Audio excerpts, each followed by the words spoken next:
Hi everyone, I'm Dr. Maria Lombardo with Lombardo Cosmetic Surgery, and I want to talk about one of my favorite things, which is volume loss.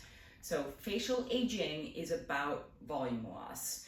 And it's subtle and it happens gradually, and what happens, we'll zoom in on this picture, but this first picture shows the youthful face with these big, beautiful fat pads and healthy muscles and bones, and everything is supported and our skin is smooth and lifted. And as we age, actually starting around the age of 25, if you can believe it, we gradually lose kind of all of it. And it's very subtle, but it's happening everywhere. So these fat pads actually shrink and they separate apart. We lose muscle, we lose bone, and it takes time, usually about 10 or 15 years before you kind of notice. What happens in people who are about 35 to 40, they come in and they say, I got this line. Where did it come from? Well, you didn't have a bunch of volume there, you had a bunch of volume everywhere.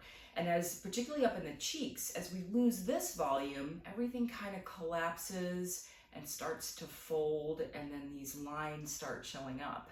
So the way to correct for that is to put some volume back in again. It makes you look more like you used to. So we used to, 20 years ago, kind of fill in right where you notice that symptom of volume loss. And we still do that a little bit, but the best way to do it is to actually put a little bit of volume into the cheek and up in the cheekbone to lift everything back up where it used to be. Sometimes we put a little extra into the line itself, but what the goal is to make you look more like you used to look before you lost all this volume. It's one of my favorite topics. Like I said, I love doing fillers. It's really creative and artistic, and people really just love looking more like they remember themselves looking. So if you want to talk about it, come on in. We'll do a consultation and talk about all the different filler options, because there's lots.